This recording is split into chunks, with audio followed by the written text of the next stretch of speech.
Hello everyone and welcome back to Minic Analytics. So in today's video, we are going to be talking about yet another method for hyperparameter tuning. In the last video, we talked about random search CV. So we saw how we can apply the random search CV in hyperparameter tuning. So in today's video, as I said, we are going to be using GridSearchCV. So this one is another method that we can apply for hyperparameter tuning. So basically in this video, what I'm just going to show you is how we can apply this technique in hyperparameter tuning. I'm going to be using different types of algorithms. So we are going to see how we are going to apply this, let's say, given a regression problem, how you can apply the GridSearchCV for hyperparameter tuning. Also, we are going to be using that, for example, given a classification example, how we are going to be applying the same for that. So basically, that's what we are going to be doing under this analysis. So before we get started, if you're new to this place, please consider subscribing to this channel. We're welcoming you to this wonderful community. Hit that notification bell so that you never miss any of our updates. So with all that said, so let's get started and see how we are going to be using this. So as usual, we're going to start by importing the necessary libraries. So I'm going to import libraries. So with the libraries, I'm going to be import. So we are not be doing a lot of visualization. Most of we just be writing codes and executing them. So I want to be importing the libraries for visualization. So I'll import pandas. And I will also import NumPy as LP. So majorly these are the libraries that we'll be using. So after this, again, we can then move on to import the dataset. So I'm going to import our dataset.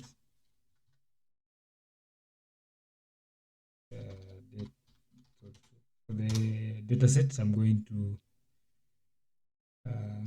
use a variable df for pd. So I'm using the function readCSV function. So pd.readCSV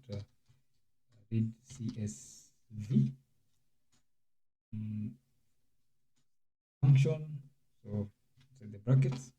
So I'm going to pass in. I think by now you fully understand, or given any circumstance, you can import a dataset. Then I'm going to use the head method just to print out the first 5 columns of the data frame. So df.head. So this is the dataset. So for the dataset, this is an Adidas. Not Adidas. This is a diabetes dataset. So basically, it's a dataset where we are going to predict if a patient has diabetes or not. So basically, as you can see, depending on the outcome or what we are going to be predicting, we are going to predicting a binary value. So either a patient has diabetes or not. So we are dealing with a classification problem. Okay. So after we have imported our data, we can do some summary data. So data summary. So the data summary, just want to have a quick overview about our data to see what we are handling. So these brackets are not closing, so we can just do some settings. Terminal size, close bracket. Okay, that's very important. We need to be very quick as possible. So under data summary, you can see we have a total of 2768 entries, total of 10 columns, and we can also see the different data types, the values under the respective attributes or columns. Okay, so definitely outcome is our target, what we are predicting.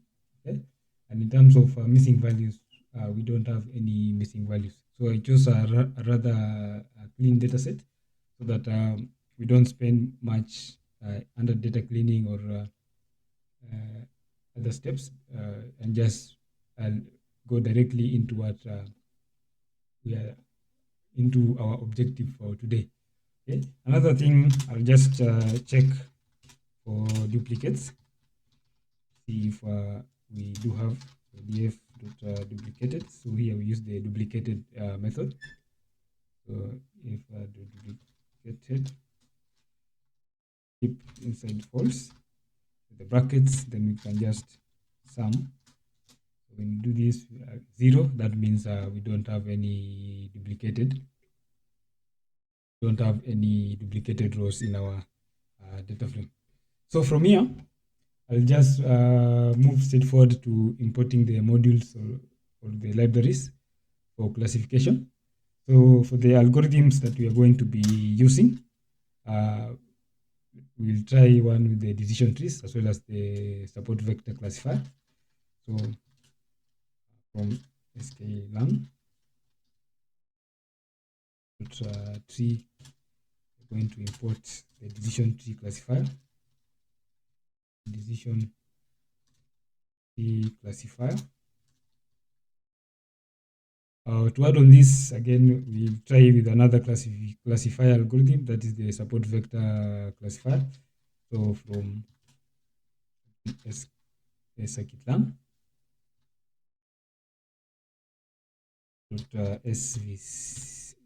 svm.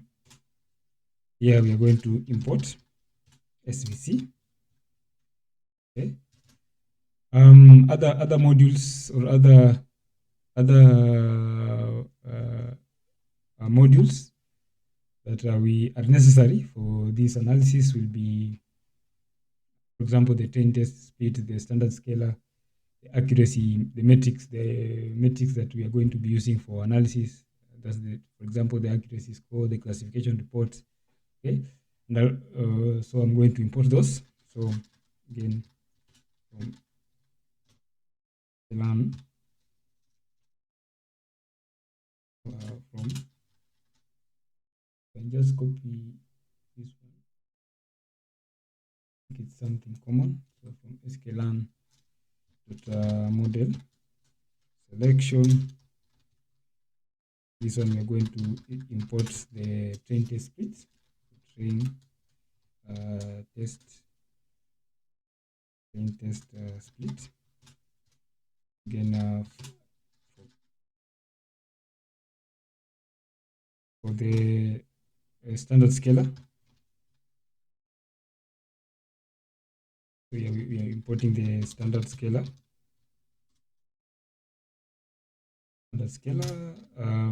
For the metrics, evaluation metrics. So for those, so dot metrics, we're going to import accuracy score. Let's just use the classification report. Okay, that one contains more information. Okay, the classification reports. I'll also import for the cross validation predict, so to ease in our.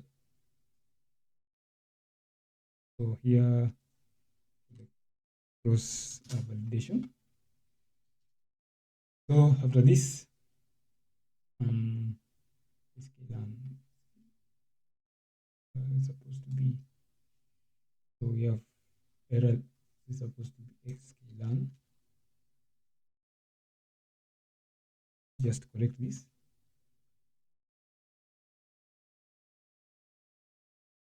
Okay. So when you execute that, so we have imported those modules. Then after this, we are going to define the features, the target variable. For our features, I'll just drop the target attribute or the target column, so that they drop that from our features. So just drop that. Then so our target variable output is the column outcome. So we can just copy that. Then for our target attribute, that will be the column outcome. So y will contain that. So just specify this. So x, these are our input variables. Into input variables, what the model will accept as our input variables. Then what we are going to be predicting. Okay. For our data, I think we don't have any categorical values, so we won't be doing the label encoding. Okay. So after we have done with it, we have defined our features and the target variable. We are going to do the train test split. As you know, this is quite common. So x train x test. We also do the y train and the y test, and also the y test. So after this, x train, so fast, I'm making a lot of errors. So x train x test, y train y test. Okay. Then so this is where we use our train test split. So again, the train test split. Then we are splitting our x and y's. So our test size. So test size, this will be say 0.2. Then the random state, we just use 42. Okay. Random state, I think this one is used for the splitting. So after splitting doing the train test split, we can then move on to now using the standard scaler, where we scale our data. Okay, so the standard scaler, let's just do, we'll start by initializing the scaler. So we initialize the scaler. So scalar, so standard scalar, I think spelling is correct. So standard scalar.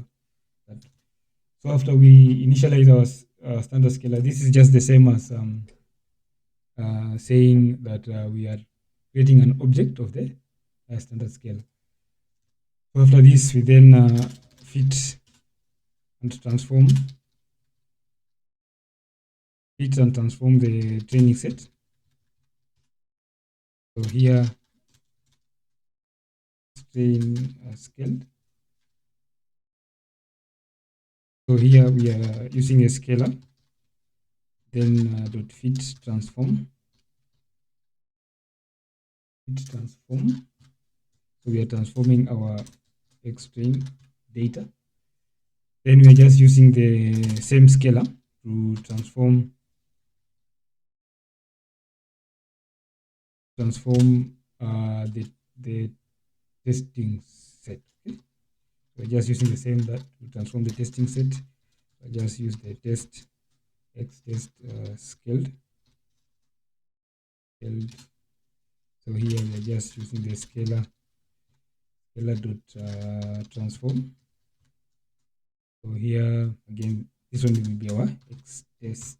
Okay. So we have initialized our scalar, then created an object of the scalar. Then we are transforming our training data using the fit transform from the scalar.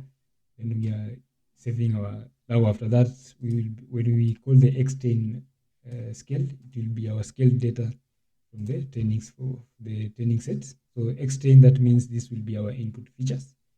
Then we transform the testing again for that case.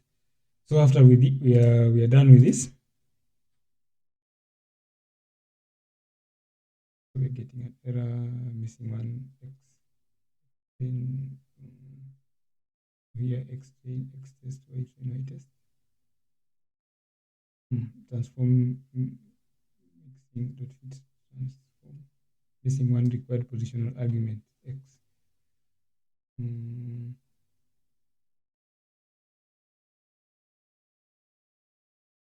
What are we missing? What are we missing?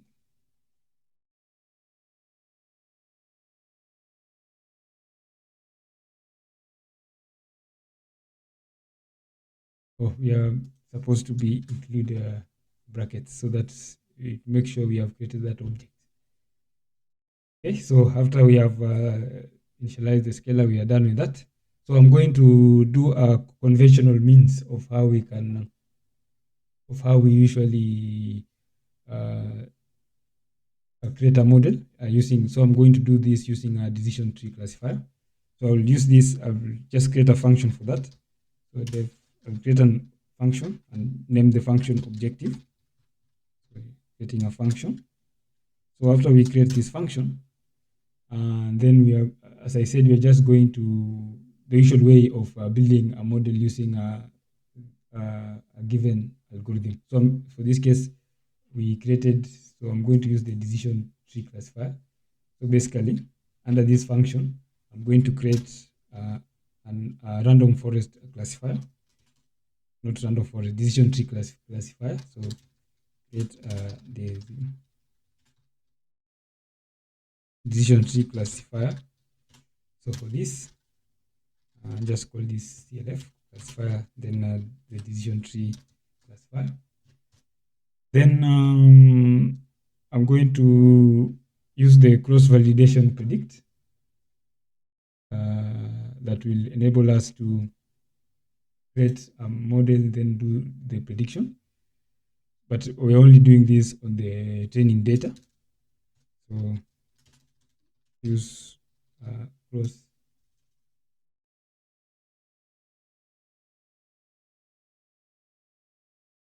use the cross val predict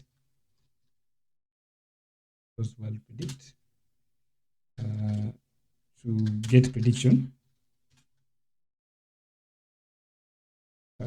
Get predictions. Yeah, we get predictions using the cross validation.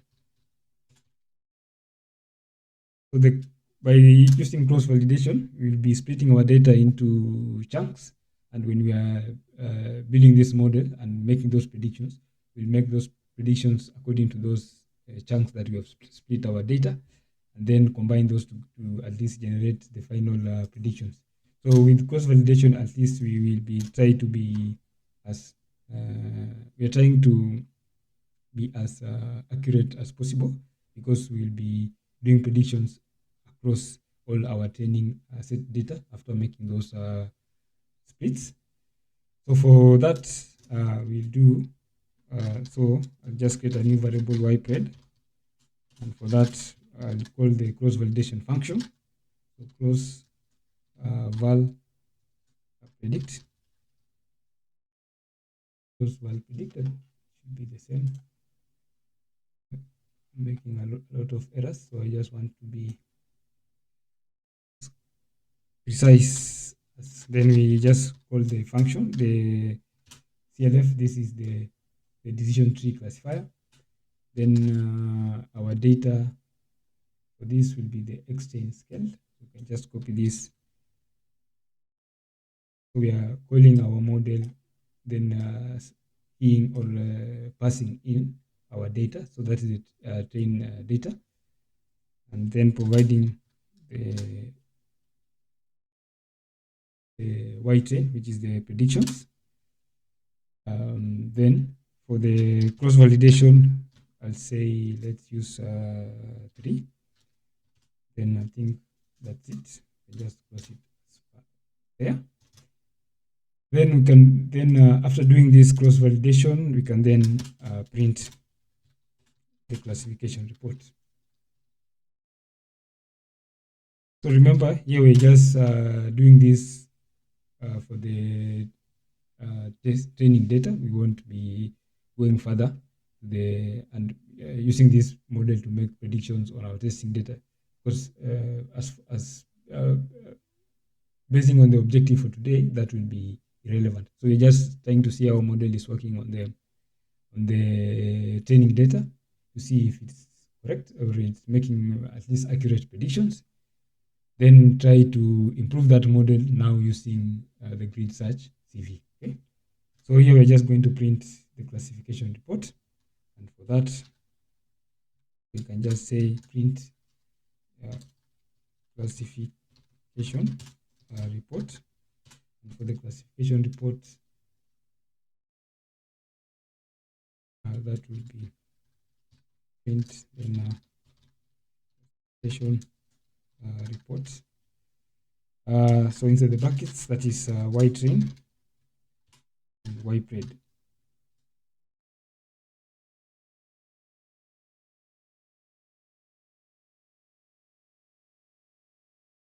And after we're done with this, we can just then call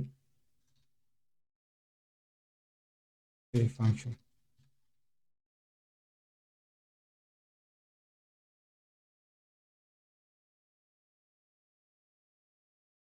Effective. So when we execute this function, so this is how the classification report looks like. So this is our precision, the recall, as well as the F1 score for our data. So you can see how our model is performing. So generally it's performing okay.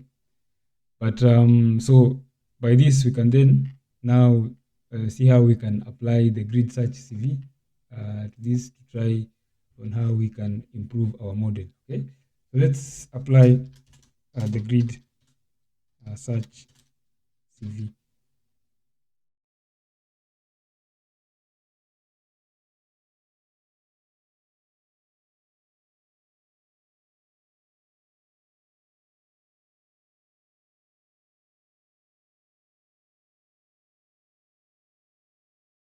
So for the GridSearchCV, this is again we're just going to be using the decision tree classifier. So I start by importing the necessary modules for this. For that, so from scikit-learn,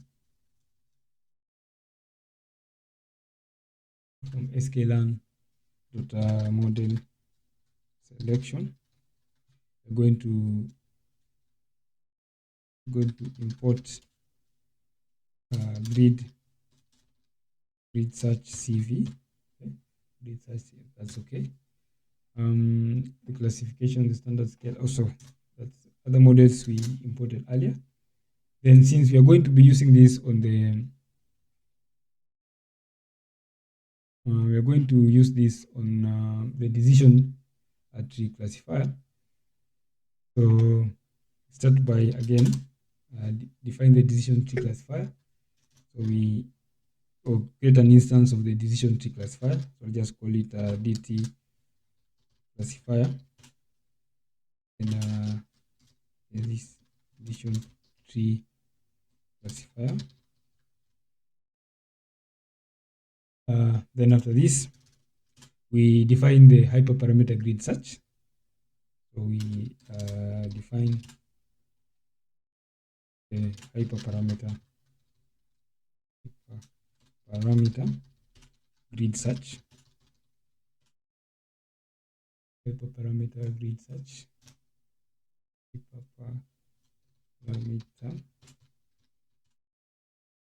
search. So for the decision tree classifier, so when you do shift tab, you can see the different hyperparameters as provided by the under the grid, the decision tree classifier. So we have, for example, criterion,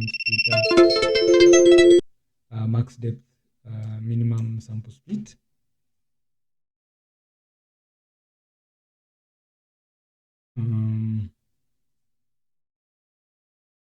Other minimum sample splits, minimum weight, max features, random state. So those are the different hyperparameters that are under the decision tree classifier. So with these hyperparameters, we are going to be creating something like a dictionary where we supply the hyperparameter and provide some values for under those different hyperparameters. So then from that, so by that we'll be trying to create a parameter grid where the search algorithm will be traversing through, trying to find the best combination of the different values of those hyperparameters. Okay. So for that, we are going to create that parameter grid. So param grid. We say, as I said, we are going to create a dictionary for that. So for example, for the hyperparameter, let's say criterion, we're going to create or assign or provide the values for that. So we can say Gini as well as entropy. That's for that. Then for another hyperparameter, let's say max depth. So max depth. We can also provide hyperparameters for that. So for the values for that, we can say none. We can also say none 5. So say, let's say 10. So for the minimum sample split, let's say minimum sample split. Here we can provide, let's say 2, 5, 2, and 5. That's okay. For the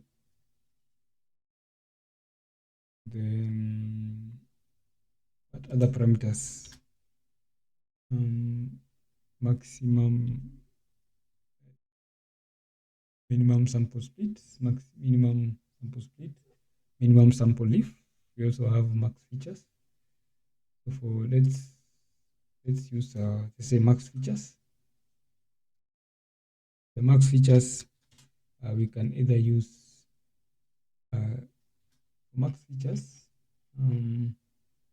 The max features you can either use an integer, float, or auto. Let's use these two.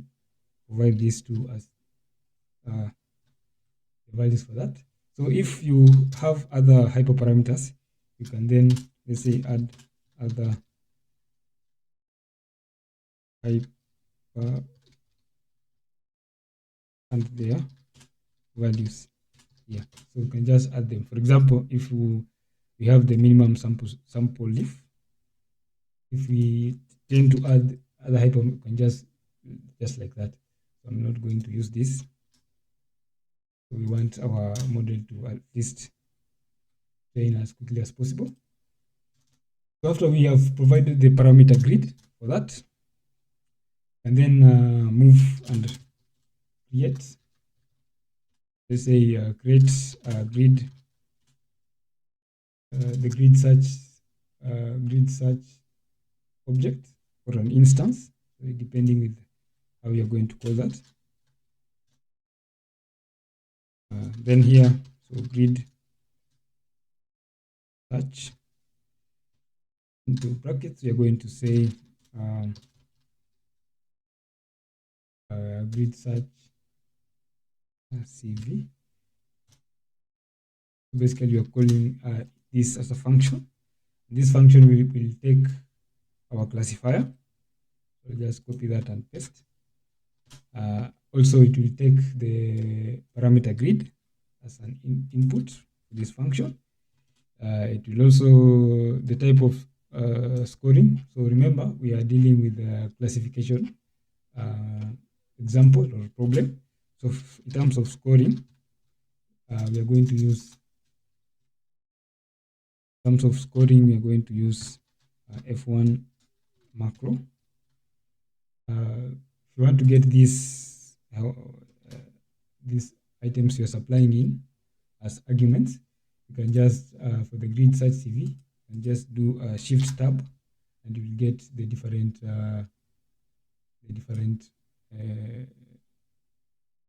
arguments the GridSearchCV function is taking. So for example, we have the param grid. We have provided the param grid. Then we have the type of scoring, njobs, refit, CV, verbose. So those are the things that I'm just using. So in terms of, for example, scoring, you can see for scoring string, collabo, list, tuple, or dictionary, default is equal to none. The strategy to evaluate the performance of the cross-validated model on the test set. Okay, so you can just read through and get an understanding of what you can supply. So for our scoring, we are using the F1 macro. For the param grid, you can just do this. Param grid, Control C, then say param grid. For the CV, as we saw, this is the cross. This is the cross CV, CV, CV, CV, CV. This is the cross validation generator for an iterable. Default is equals 9, determines the cross validation splitting strategy. Okay, so for that, integer to specify the number of fold in a certified key fold. So you can just read through and maybe get an understanding of what you can do. So for the CV, let's use 3 so that we make it quite faster. So the more cross validation splits, the more time it takes to do what, to train. Okay.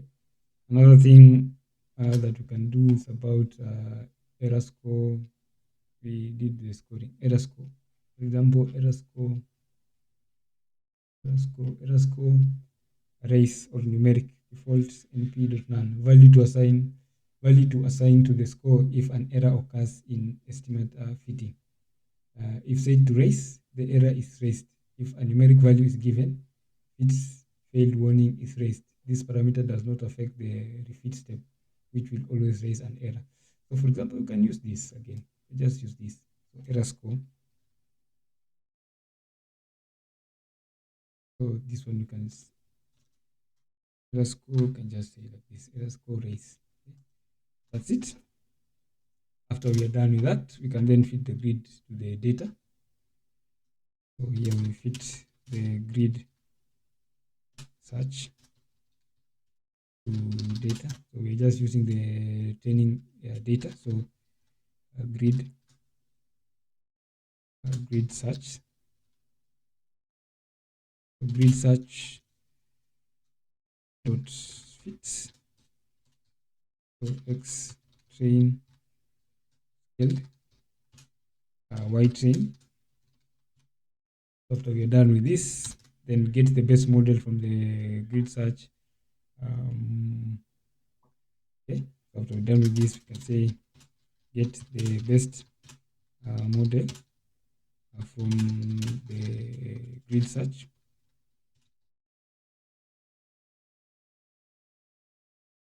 So best decision tree model. And just do a grid search. So grid search dot best estimator. Okay, then let's say maybe print the best hyperparameters found during the grid search. You can also add this one so that we see which hyperparameter and the value it assigned after doing the grid search. From here, so let's execute this. So we're getting an error. The grid search is not defined. So we need to import this. Okay, import this. The grid search not defined. So say grid search. Grids. Okay, it's supposed to be EEARCH. Okay. So as we execute, we're also getting another error. Invalid parameter means sample split for SMID. Okay, so we are getting an error for the invalid parameter mean sample split for estimated decision tree max square. Okay, so let's go back to our the grid.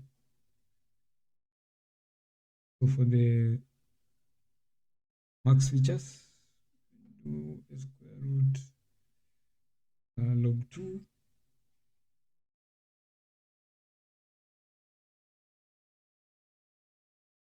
mean sample split, mean sample split, mean sample split. Okay, 2 5.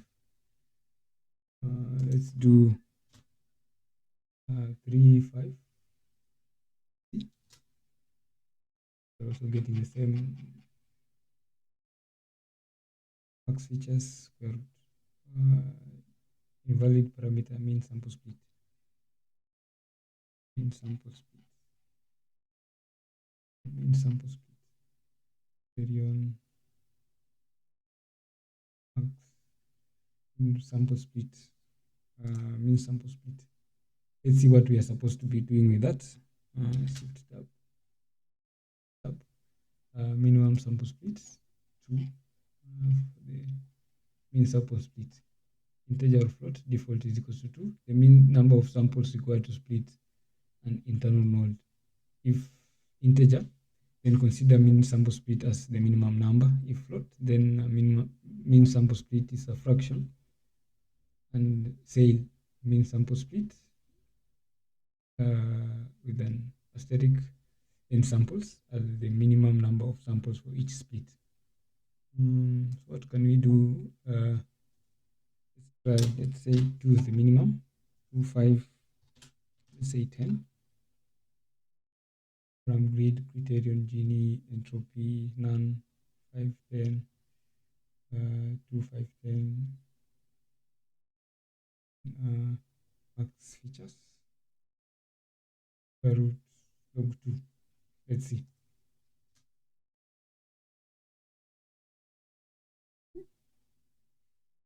Valid parameter. Valid parameters as alpha, class weight, criterion, max depth.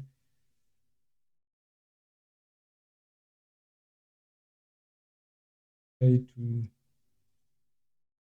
this. Let's run this. So I think minimum sample split. Okay. So base parameters, criterion, entropy, max depth, none, max features, square root. Okay. So we can see these are the base hyperparameters. So let's try to run or create a new model or make predictions of the testing data using the best hyperparameters. Okay. So we can make predictions on the testing data using the new hyperparameters. So we can do y pred dt, then use the best estimator, best dt model.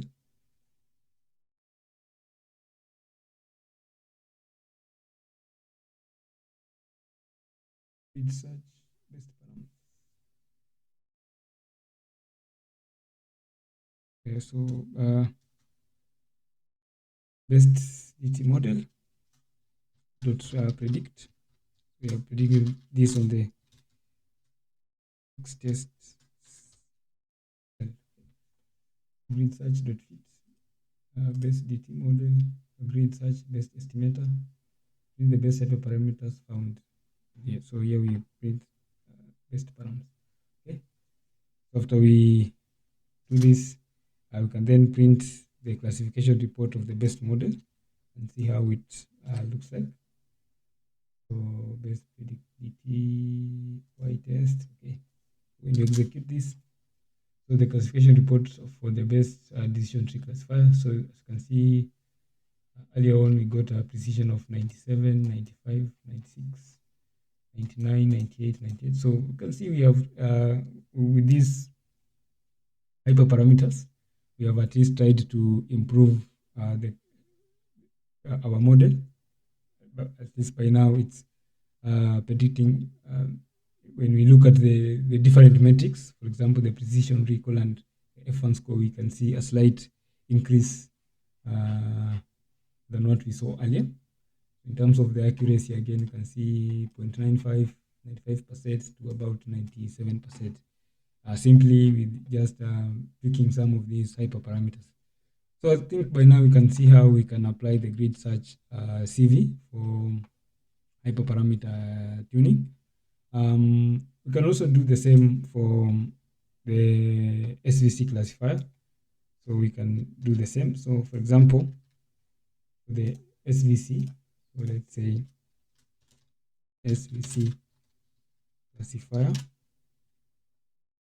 just use this as a markdown. So for the SVC classifier, we can start by defining the support vector classifier, or creating an object for that. Then after that, we move on to create or define the hyperparameter grid search for the SVC. So remember, different algorithms do have different hyperparameters, so you need to be very keen with that. So for the SVC, we provided the C, the kernel, the degree, as well as the gamma. So it's a scale auto. Again, you just do a shift tab, you're able to get the different hyperparameters under the support vector classifier. So these are the different hyperparameters. So we're just extracting a few, providing different values for that, so that for search space for that. Okay.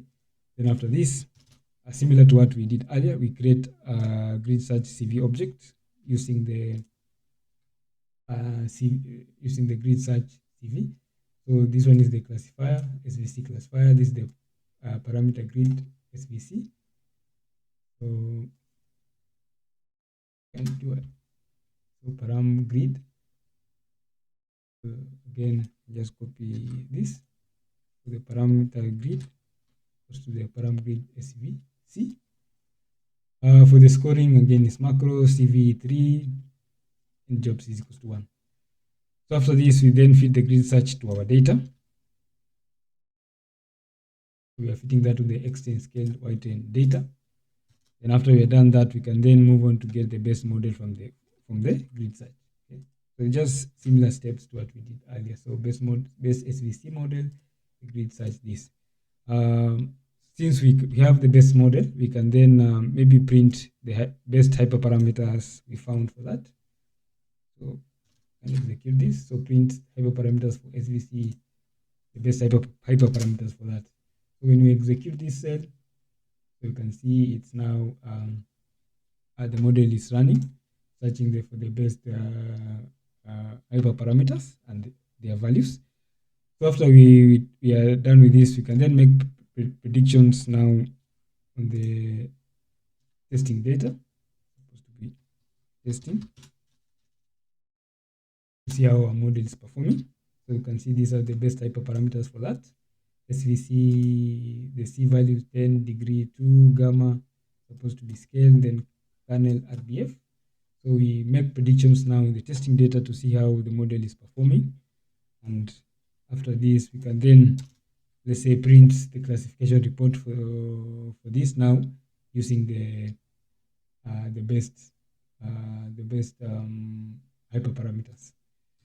So when you execute this, again, this is the classification report that we get for that. Okay. So basically, this is how we can use the GridSearchCV for hyperparameter tuning.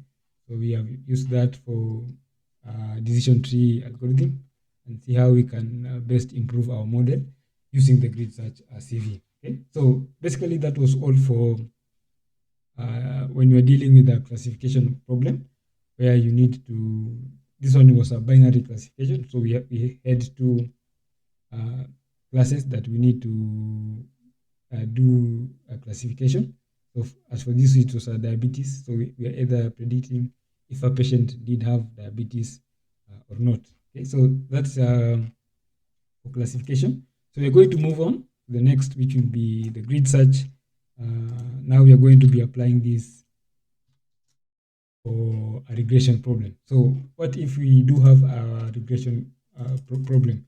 How are we going to be applying the GridSearchCV for this particular case? Okay. So we will start by importing the data set.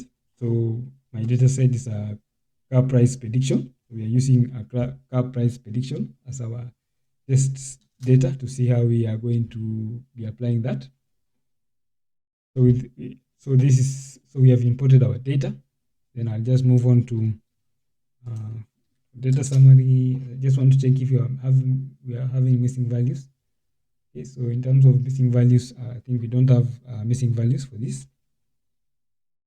When we check for duplicates, you can just do checking for duplicates, data duplicated. Okay, when we run this, we are getting 0, so we don't have duplicated values. For this data, there are some, I'll be dropping some columns. I'll drop the first column, the unnamed column, as well as the mileage unit column. So when dropping the columns, I'm going to use the function drop.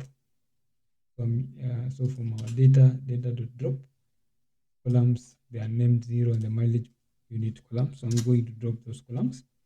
And I'll also, for a little bit clarity, I will be renaming some of these columns. So when renaming these columns, I'll be using the rename function. So just to offer more clarity on the different attributes of our data. Okay.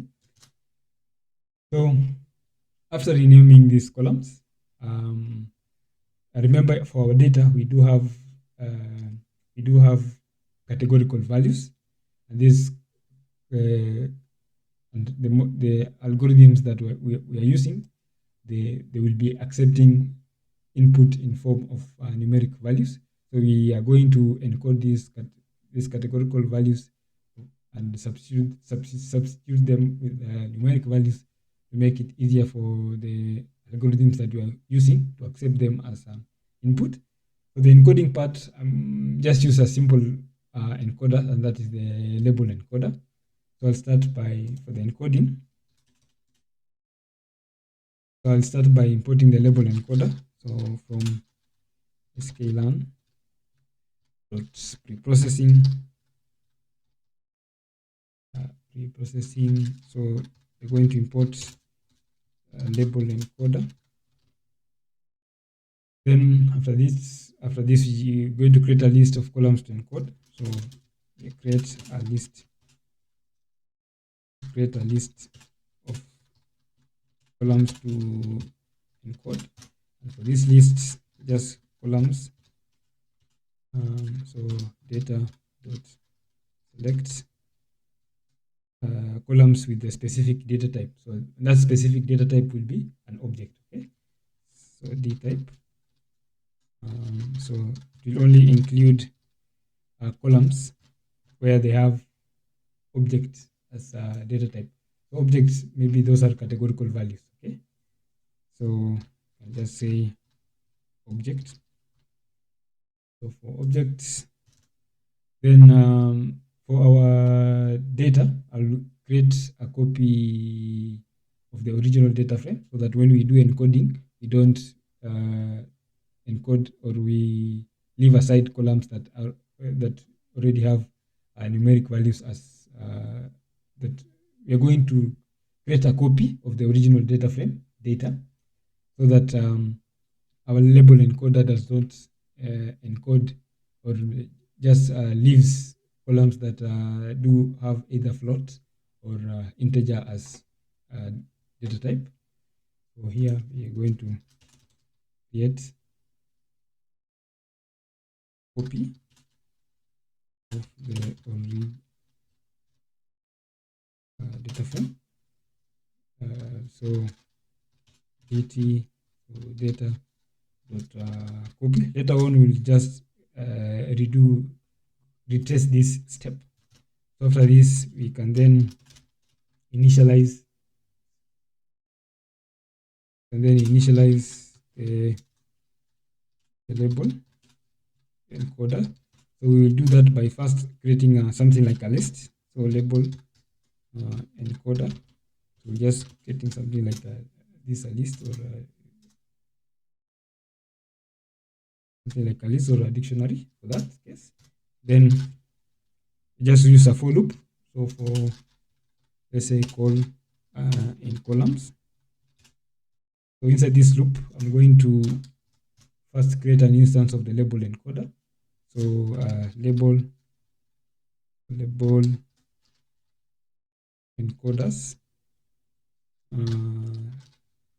specify the columns, then label encoder, then we create an instance for that. So label encoders, that's okay. Then dt column. So then we apply the label.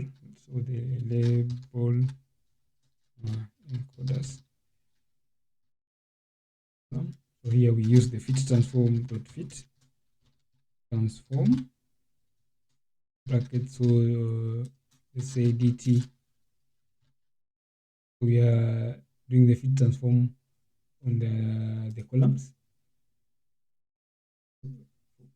For the columns, then so remember we created a copy of the original data frame, so we're just going to retrace that step. So data, so dt dot copy, just going to copy that into our original data frame.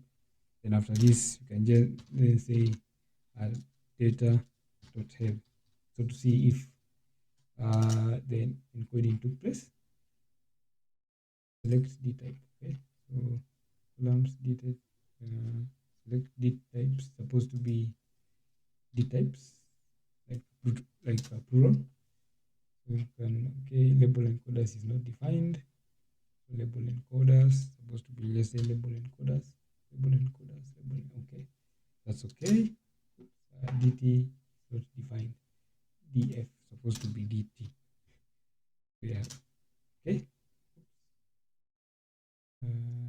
dt data copy, data copy. Why are we?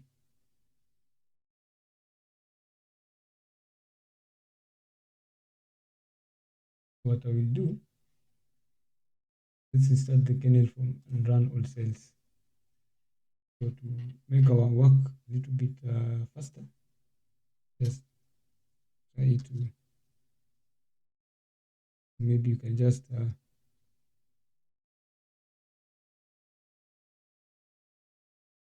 do this as a comment, so that I'm going to run starting from the top to make our work a little bit easier. We'll just make this appear as comments, so that to make that fast. So we'll start and run all cells.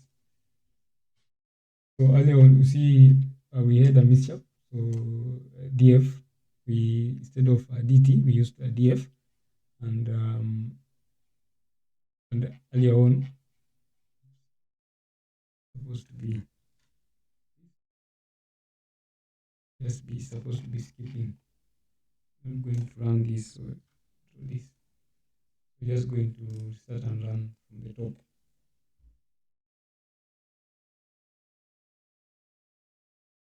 So okay, running.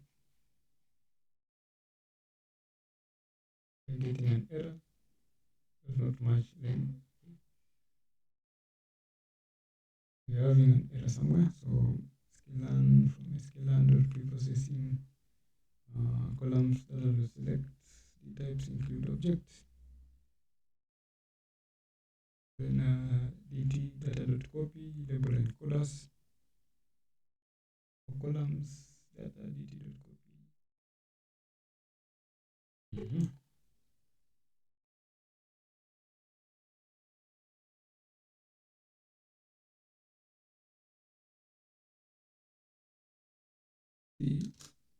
Yes, now it's running.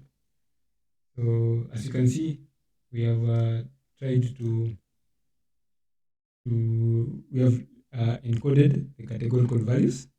So after this, similar to what we did earlier, we are going to define the features and target variables. But before that, I'll do one thing, which is if we have any null values, we're going to drop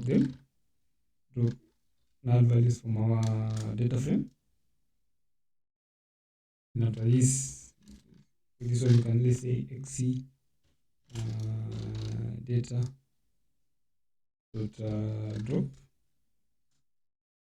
columns.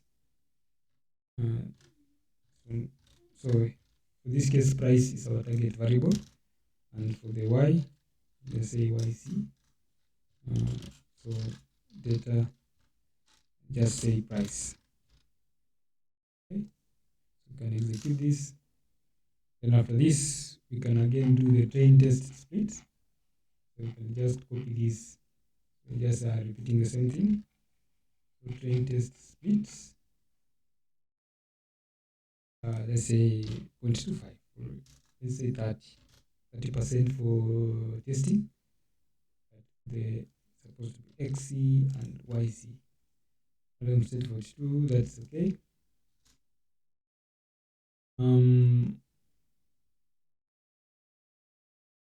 So after this, we can then do scaling.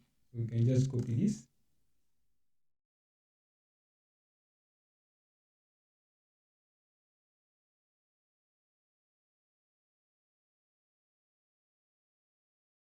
And do scaling. So xc, yc, extend. So from here, things just remain the same. So that's the x test x. Okay, that's okay. For this, I'll be using different algorithm. So let's try with the random forest. So from scikit-learn ensemble import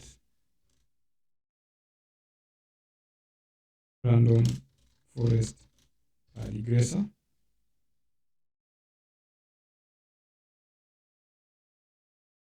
Just move the column. We're going to be using the GridSearchCV, so that remains the same. And from in terms of evaluation metric, so we can go to use from scale.metrics. Here we can use the mean absolute error. Okay, so mean absolute error. So remember, for this for regression, it has different metrics or evaluation metrics compared to a classification problem. So metrics supposed to import the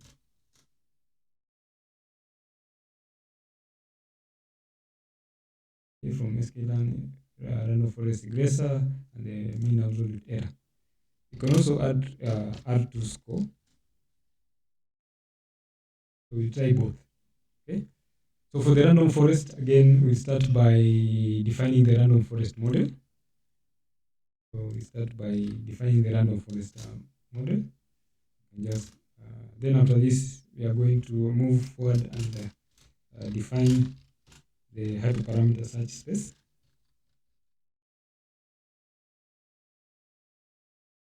So hyperparameter search space, param grid, parameter grid, simple as that, and provide something like a list or dictionary for that. So for the n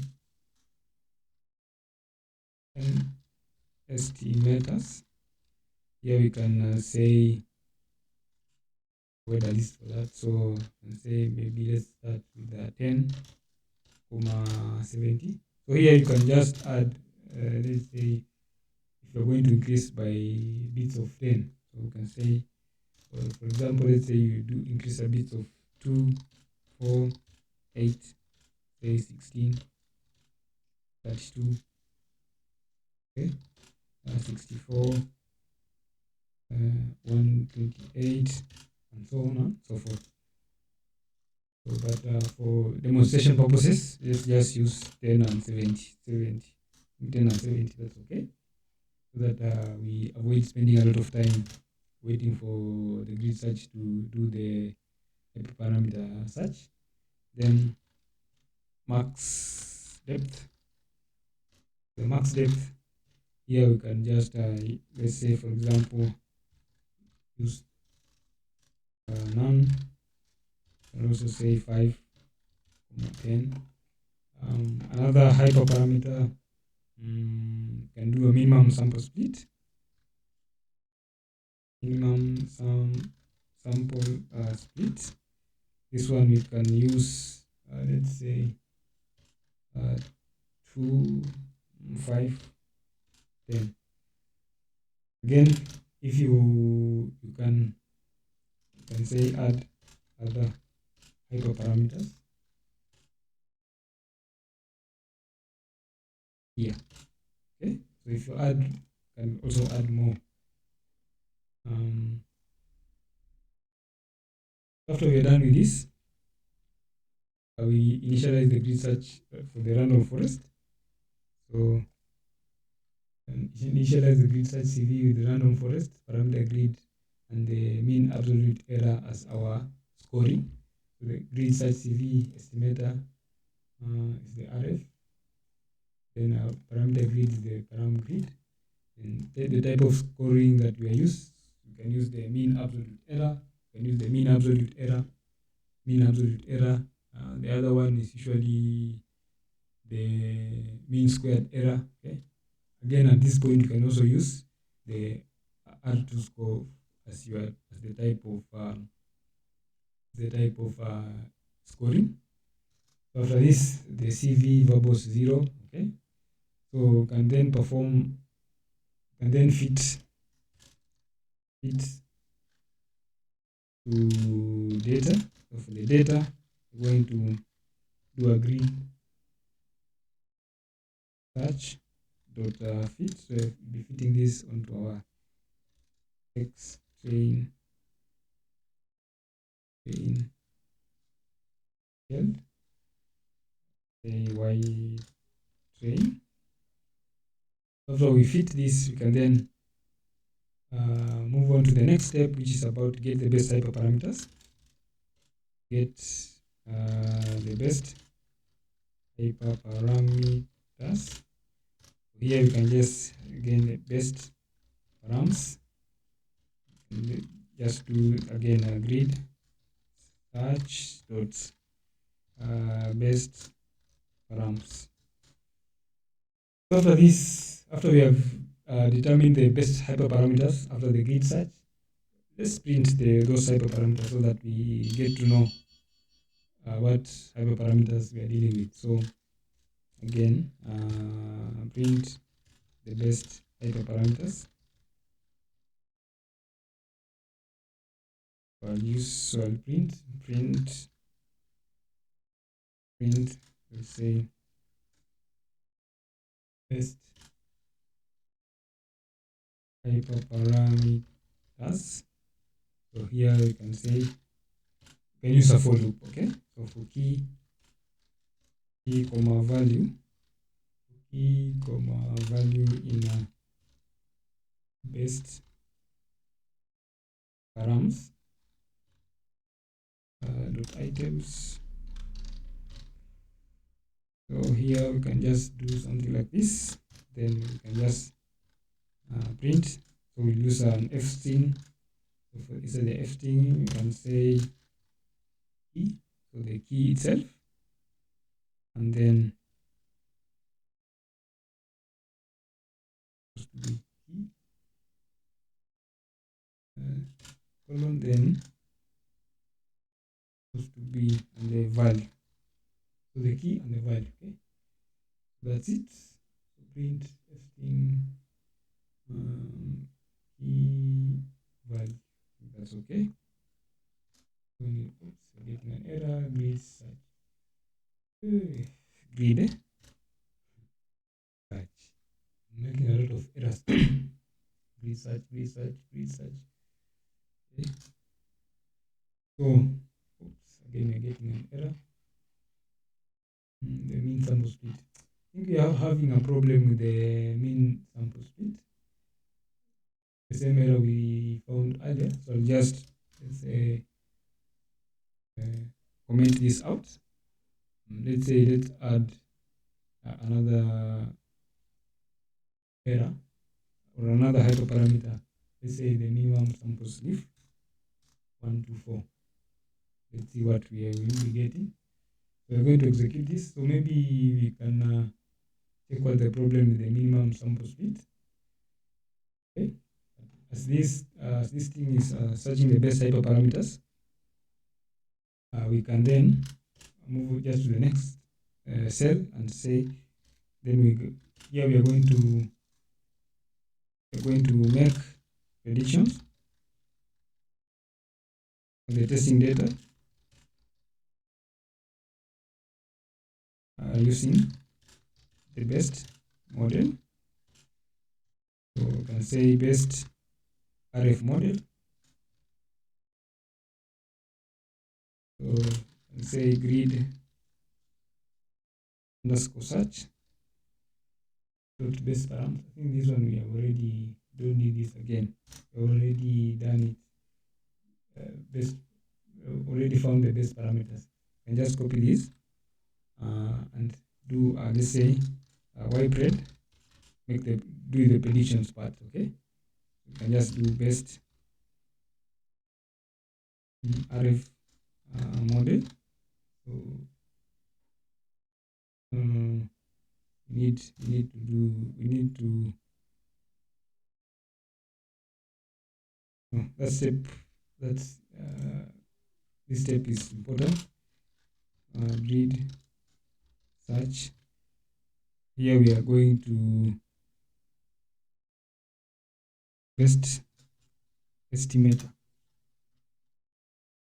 Okay, such that when you do print here,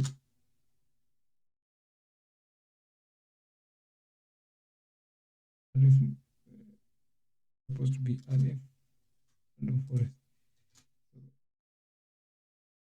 Best estimator underscore. Okay, so basically we are just getting the same value as what we got earlier. Okay, but is the brackets not in form of in the form of this a tuple. I think this is a tuple. Okay, in the form of a tuple. Okay, that's why we use the best estimator.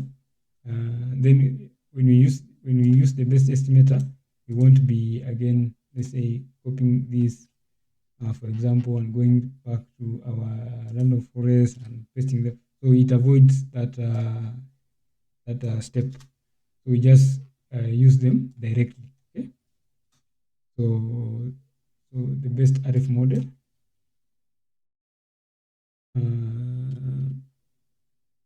So we do the predictions.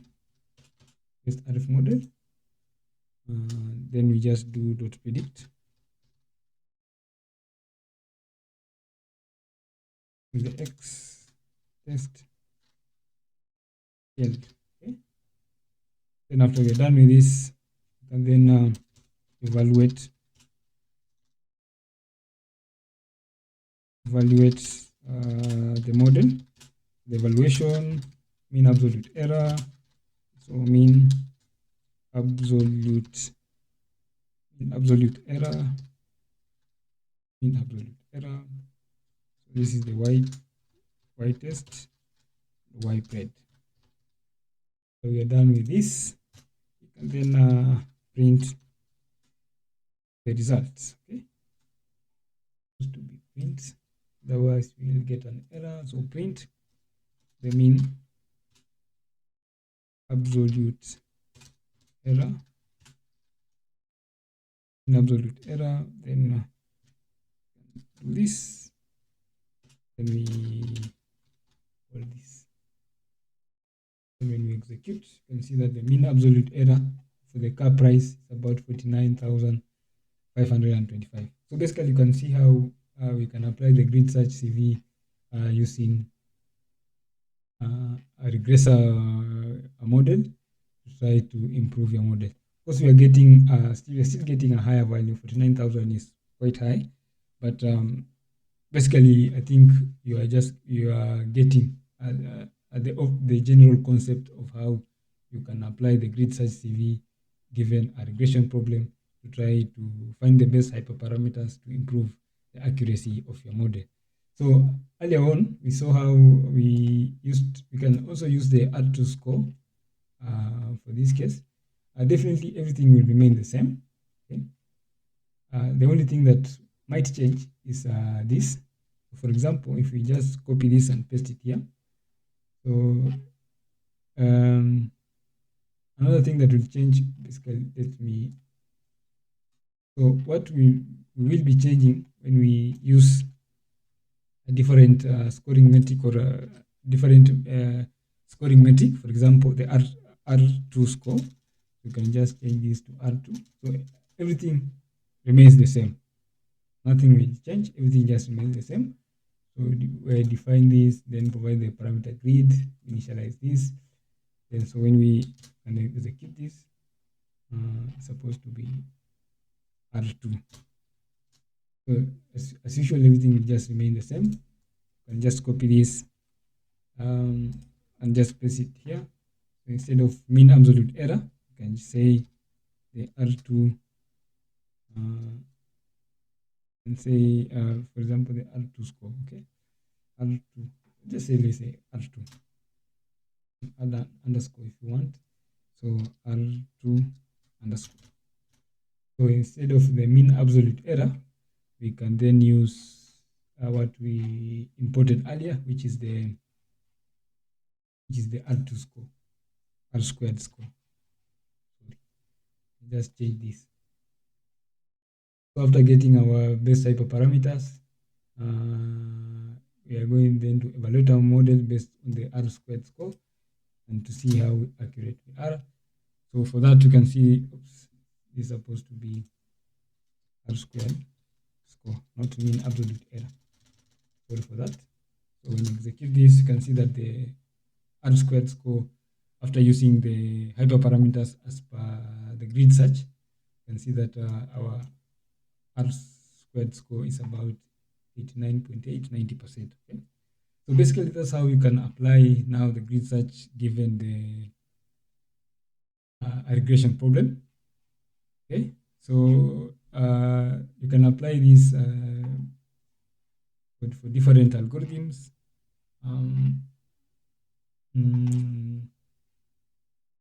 So I think that's it for today. So basically, you have seen how. So just to conclude and just to conclude, basically this was an example of how you can apply the GridSearchCV for hyperparameter tuning. And for the grid search, we just said that we have shown that with using two common problems in machine learning. So we tested that using the classification model. So we build a classification model, use the hyperparameter GridSearchCV hyperparameter to fine tune those hyperparameters, and we saw how we can apply that. After that, we moved on to now using the GridSearchCV, now given a regression problem. We used the random forest regressor, and we saw how we can apply the GridSearchCV for that. Okay, so we have tackled those two problems. I think by now you can now see how we can apply those or apply the GridSearchCV given the different type of problem. So generally, this is just a general overview, or given such a problem, this is the step-by-step case that you can follow through to ensure that you at least get the best hyperparameters for your model. You can apply the same steps given a different type of algorithms, because there are many, like GBM, the XRTs, the logistic regression. Okay, so you can apply these steps. So I've just been following the conventional way to handle that. Of course, in some cases, maybe you'll have a validation data set. Okay, so for the validation data set, so for example, if you have already used your training data, here, let me just move the comments. So you can, for example, for this decision tree classifier, so you have used your training data and you have seen how your model is working. So you won't be using the same training data now when applying or when using the grids,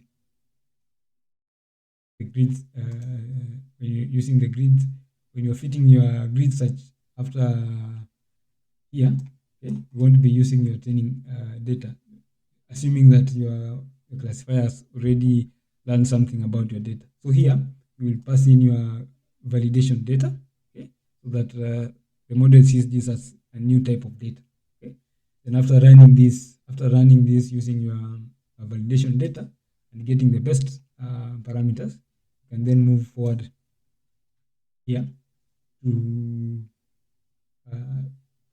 now using your testing data to do the predictions. Okay, so basically you split your data into training, validation, and testing. Okay, so maybe I'll do another video for that to see, for example, if you have your training data, your validation data, and your testing data.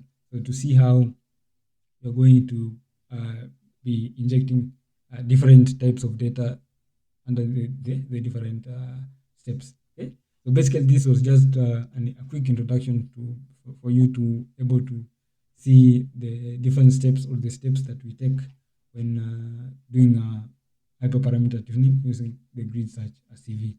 Once again, thank you for your time, and that's all for today. Before we sign off, if you're new to this place, consider subscribing. Welcome to this wonderful community. Hit that notification bell so that you never miss any of our video updates. Thank you for your time. See you next time. Bye-bye.